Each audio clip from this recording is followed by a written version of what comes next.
El primer paso en el diseño de red de distribución de agua potable es la definición de su trazo en planta, para lo cual es necesario estudiar las características de la vialidad, de la topografía y de la ubicación de los puntos de alimentación y estanques. Específicamente es necesario contar como mínimo con la siguiente información: proyecto de urbanismo del sector a dotar con la red de distribución. Específicamente es necesaria la configuración de la vialidad que da acceso a las distintas parcelas y edificaciones, dado que el trazo se realizará principalmente siguiendo dicha configuración. El punto C de alimentación de la red. La forma en que alimenta la red establecerá en gran medida la ruta de sus tuberías principales. Planos de construcción o catastro de otros servicios existentes del organismo. Eventualmente, el trazado de la red con distribución de la agua potable a diseñar podrá verse influenciado por la existencia de otras tuberías en las vías de comunicación y del sector en el estudio. El gas natural se extrae directamente como se encuentra en el subsuelo. Generalmente se localiza en yacimientos asociados con el petróleo. La presión, la naturaleza misma del gas, al ser más liviano que el aire, se le permite subir a la superficie de manera natural. Una vez en el pozo de extracción, el gas se limpia de área, polvo, agua y otros elementos. Para alcanzar la demanda anual de consumidores, el gas comprime en campos subterráneos del aprovisionamiento en épocas en las que la demanda es baja. Una estación de compresión aumenta la presión del gas para distribuirlo por una red de tuberías subterráneas. Las tuberías de alta presión transforman de gas al sistema de distribución a través de una red de tuberías subterráneas. Las plantas regulares o city gates reciben gas y reducen su presión antes de que entre en el sistema de distribución. Ahí mismo se le inyecta un odorizante al gas denominado mercaptano para que su presencia pueda ser detectada. El sistema de distribución consiste en una red de tuberías de medida y baja presión, las cuales distribuyen el gas desde la planta de regulación o city gate. Las válvulas de regulación pueden aislar de manera segura en áreas pequeñas durante la construcción de nuevas redes o durante alguna emergencia. Las tuberías individuales conectan el sistema de distribución a los consumidores. Los sistemas de drenaje se clasifican de dos grandes tipos, en función de modo que se recolecta el material drenado. No aspirativos se utilizan en cantidades de formas o por formar, y cuando se fortalece el drenaje por gravedad. Abiertos. Lo drenado queda recorrido en apósitos que se cambian con la frecuencia necesaria. Ejemplo: dedo de guante, tubo de látex, y consiste en la exteriorización a través de la herida quirúrgica de un tubo de pared muy fina, colapsable, que se deja en la cavidad o espacio quirúrgico, deseando para que los fluidos salgan al exterior por capilaridad. Se puede conectar o no a un sistema colector. Se emplea sobre todo en el drenaje de abscesos de partes blandas.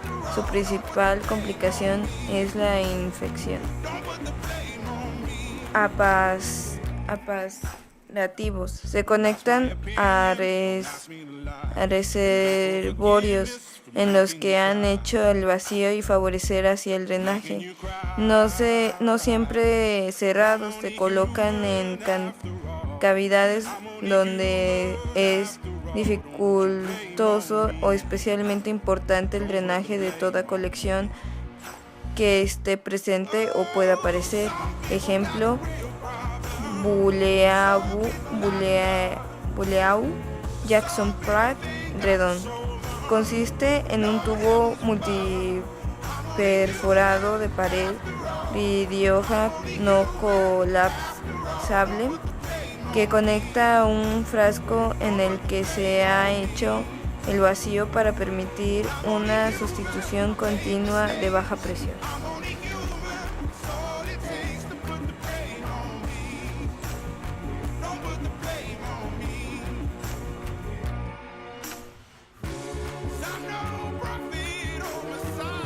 Existen diferentes fuentes de calor a través de las cuales nos podemos proporcionar el suministro de energía necesaria para calentar nuestros edificios, casas o viviendas. Cada una de estas fuentes puede utilizarse como uno de varios equipos encargados de transformar el modo en la que la fuente de calor nos proporciona la energía latente, ya sea líquida, gaseosa, solar, eléctrica, etc. Es el tipo de energía activa que utilizaremos para el uso final al que la utilizaremos. Diferentes fuentes de calor son la electricidad, gas natural, gas butano, gas propano, gas soleo, chimenea hogar, calderas de pellets, colectores solares y geotermia.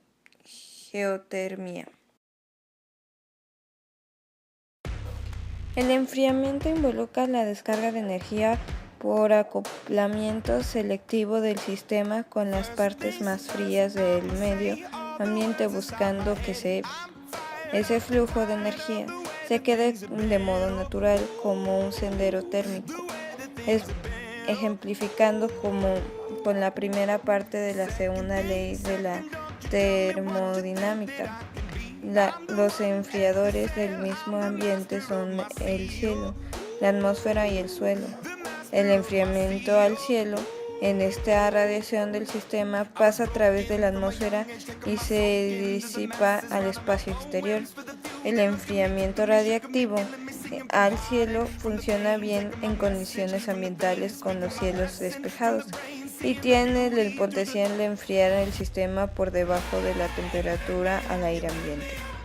El enfriamiento a la atmósfera, la energía del sistema puede también ser descargada a la atmósfera durante aquellos momentos cuando las condiciones ambientales son favorables para el intercambio. El enfriamiento al suelo, si se tiene un suelo con una temperatura considerable más baja a la temperatura ambiente, puede ser utilizado para remover la fracción de la carga de enfriamiento normal, aunque en México no se presenta generalmente este tipo de situaciones. Así, los enfriadores submarinos, conductos del calor del medio ambiente de los procesos de enfriamiento, resultan los siguientes sistemas pasivos de enfriamiento, es decir, un sistema pasivo de enfriamiento que se lleva a cabo por medio de alguno de los procesos de enfriamiento que canalizan la energía térmica, calor, hacia alguno de los sumideros de frío. La energía entre diferentes cuerpos o diferentes zonas de un mismo cuerpo se encuentran en distintas temperaturas. Este flujo siempre ocurre desde el cuerpo de mayor temperatura hacia el cuerpo de menor temperatura, ocurriendo la transferencia de calor hasta que ambos cuerpos se encuentren en equilibrio térmico. La energía que se puede intercambiar un cuerpo en un entorno depende del tipo de transformación que se efectúe sobre ese cuerpo. Por lo tanto, depende del camino. Los cuerpos no tienen calor sino energía interna. El calor es parte de la dicha energía interna, energía calorífica, transferida en un sistema a otro, con lo que sucede en la condición en que esté en diferente temperatura. En física, el proceso con el que se intercambia la energía en forma de calor entre distintos cuerpos o en diferentes partes de un mismo cuerpo que están en distinta temperatura, el calor se transfiere mediante la convección, radiación o conducción. Aunque en estos tres procesos pueden tener algunas simultáneamente, que puede ocurrir que uno de los mecanismos predomine sobre los otros dos. Por ejemplo, el calor se transmite a través de la pared de una casa fundamentalmente por conducción, el agua en una cacerola situada sobre un quemador de gas y se calienta de gran medida por convección, y la tierra recibe el calor del sol casi exclusivamente por radiación. El calor puede intercambiarse de tres formas. La conducción es la transferencia del calor a través del objeto sólido. Eso es lo que hace el asa por la atizador se caliente, aunque solo la punta del fuego. La convección se transfiere del calor por el intercambio de moléculas frías y calientes. La radiación es la transferencia de calor por radiación electromagnética, generalmente infrarroja. Es el principal mecanismo por el que el fuego calienta la habitación.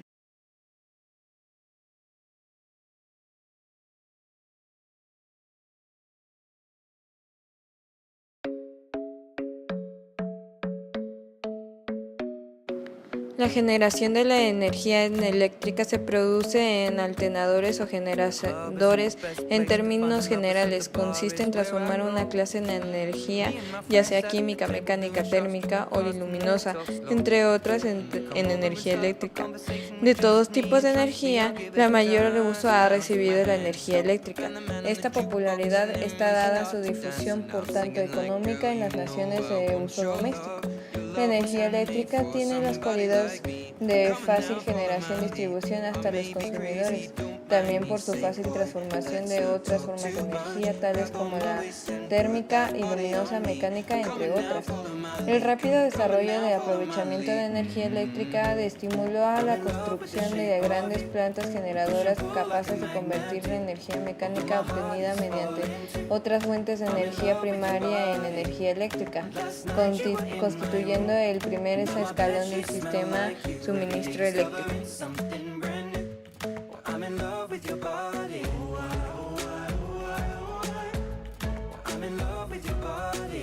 Las fuentes de energía podrían separarse de dos tipos: energías renovables alternativas y fuentes de energía no renovables, fósiles y convencionales.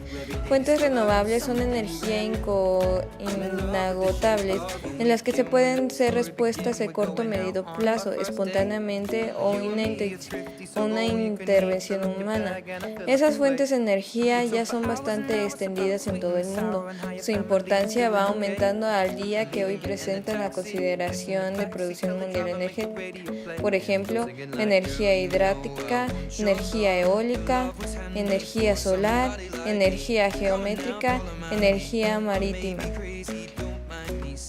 la energía de ondas, energía biomasa y las energías no renovables. En la actualidad, las fuentes de energía no renovables en las que se cubre mayor parte de la demanda de energía mundial son también más avanzadas en cuanto a la tecnología de la extracción y producción que se refiere, pero suelen causar un gran impacto medioambiental. Actualmente también empieza a aparecer una tendencia de intervención sobre las energías no renovables más limpias y cuidadosas con el medio ambiente, intentando de dejar atrás las energías no renovables, por ejemplo el carbón, el petróleo, el gas natural, el uranio, y ya. Se tiene su origen en los corrientes eléctricos. Un corriente más fuerte resulta en un campo más fuerte. Un campo eléctrico existe aunque no haya corriente. Cuando hay corriente, la magnitud del campo magnético cambiará en el consumo del poder, pero la fuerza del campo eléctrico quedará igual. Es una región del espacio en una carga eléctrica puntual en que, desplazándose a una velocidad, sufre una fuerza perpendicular y proporcional a la velocidad de una propiedad de campo llamada inducción magnética. La existencia del campo magnético se pone a evidencia en la propiedad localizada en el espacio. Se orienta en un magnómetro, la milla de acero imantado que se puede girar libremente, y la aguja de una brújula que pone en evidencia la existencia del campo magnético terrestre, que puede ser considerada un magnetómetro. El circuito eléctrico es recorrido preestablecido por el que desplazan las cargas eléctricas. Las cargas eléctricas se constituyen una electricidad llamada punto que tiene mayor potencial eléctrico, con otro que tiene potencial inferior, para mantener permanentemente la diferencia de potencial, llamada también voltaje o tensión, entre los extremos de un conductor. Se necesita un dispositivo llamado generador, pilas, baterías, digamos alternadores, y que tome las cargas que tengan un extremo e impulse hasta otro el flujo de cargas eléctricas por un conductor que constituye una corriente eléctrica.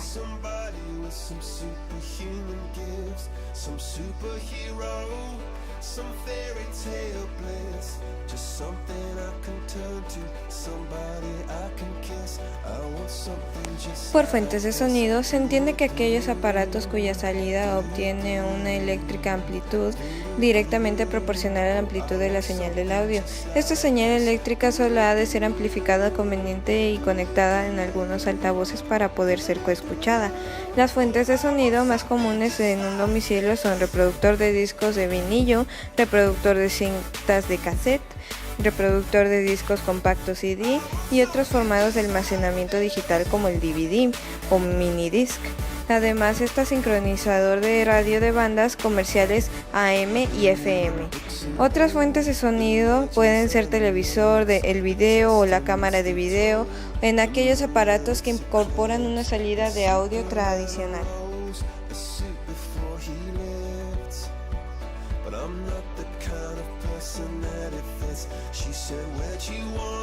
Es la dinámica de propagación de ondas sonoras. En la atmósfera terrestre es de 343,2 metros sobre segundo a 20 grados centígrados, con un 50% de humedad al nivel del mar. La velocidad del sonido varía la función del medio en que se transmite, dado que la velocidad del sonido varía según el medio que se utiliza el número.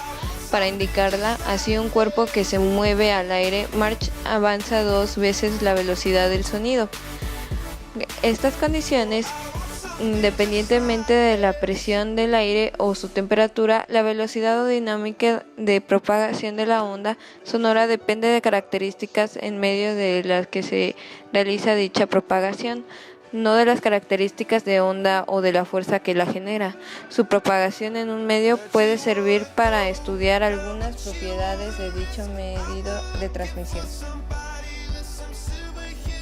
Uno de los sentidos que utilizamos más es el sonido, ya que físicamente hablando el silencio no existe.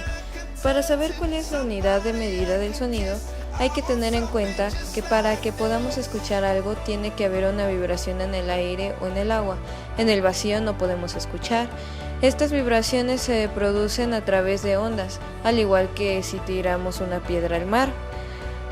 Para poder medir el sonido, hay que tener en cuenta que este tiene una serie de cualidades: la altura, el timbre y la intensidad. Viendo estos 3 puntos podemos deducir el sonido no se mide con una simple unidad, ya que hay que tener en cuenta varios como anteriores escritos. Cada característica del mismo se mide con una unidad de medida diferente. También habría que añadir el sonido, que tiene una duración y una especialidad. La medida nos permite distinguir si un sonido es más largo o más corto que otro, y la segunda nos sirve para identificar de dónde procede dicho sonido. La intensidad del sonido se define como la potencia acústica por la unidad de área. El contexto habitual es la medición de intensidad de sonido en el aire en el lugar del oyente. Las unidades básicas son vatios y muchas mediciones de intensidad de sonido que se hacen en relación a la intensidad de umbral de audición estándar. El enfoque más común para la medición de la intensidad del sonido es el uso de la escala de decibelios. Decibelios mide la relación de la intensidad de cada una corriente intensidad de audición de modo de umbral de toma valor 0 decibidos 0 de bytes para evaluar el volumen del sonido como dispositivo en una medida de intensidad objetiva.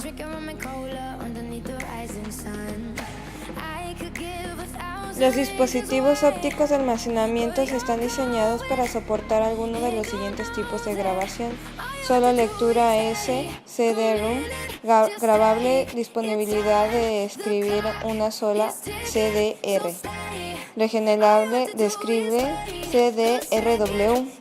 Un disco óptico es un formato de almacenamiento de datos digital que consiste en un disco circular en el cual la información se codifica, se guarda y almacena haciendo sus surcos con un láser sobre una de las caras planas que componen originalmente los dispositivos ópticos y se utilizan para almacenar software de la computadora.